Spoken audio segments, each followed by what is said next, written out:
Hi hello അസ്സാം വലൈക്കും. എന്നാൽ നമുക്കൊരു വളരെ പെട്ടെന്ന് കുക്കറിൽ ഒരു ചിക്കൻ കറി റെഡിയാക്കിയാലോ. അപ്പോൾ ആദ്യം തന്നെ നമുക്ക് കുക്കർ അടുപ്പത്ത് വെച്ച് അതിലേക്ക് വെളിച്ചെണ്ണ ഒഴിച്ചു കൊടുക്കാം. അതിന് ശേഷം ഒരു കനം കുറഞ്ഞൊരു 3 സബോള അരിഞ്ഞെടുത്തിട്ടുണ്ട്. അതിലേക്ക് കുറച്ച് ഉപ്പുപൊടി കൂടി ചേർത്ത് സബോള നല്ലപോലെ വഴറ്റിയെടുക്കാം. അതിന് ശേഷം ഇഞ്ചി വെളുത്തുള്ളി പേസ്റ്റും ചേർത്ത് കൊടുക്കുക. അതിന് ശേഷം ഒരു പച്ചമുളകും കൂടി ചേർത്ത് കൊടുക്കുക കേട്ടോ. പിന്നീട് നമുക്ക് മസാലപ്പൊടികളൊന്ന് ചേർത്ത് കൊടുക്കണം. മഞ്ഞൾപ്പൊടി, മുളക് പൊടി, മല്ലിപ്പൊടി, ചിക്കൻ മസാല, അതുപോലെ തന്നെ കുറച്ച് ഗരം മസാലയും നല്ലപോലെ ഒന്ന് മിക്സ് എടുത്തതിന് ശേഷം ഒരു തക്കാളി, നല്ല പഴുത്തൊരു തക്കാളി ചെറുതായി നുറുക്കിയിട്ട് അതും ചേർത്ത് കൊടുക്കാം.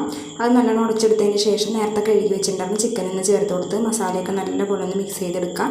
ഇത് വേവാനുള്ള വെള്ളം കൂടി ഒന്ന് ചേർത്ത് കൊടുത്താൽ നമുക്കിതൊരു 2 വിസിലടിച്ചെടുക്കാം കേട്ടോ. ഇപ്പോൾ സമയത്ത് ഉപ്പില്ലെങ്കിൽ ഉപ്പൊന്ന് ചേർത്ത് കൊടുക്കാം. അങ്ങനെ 2 വിസിലടിച്ചെടുത്തിട്ടുണ്ട്.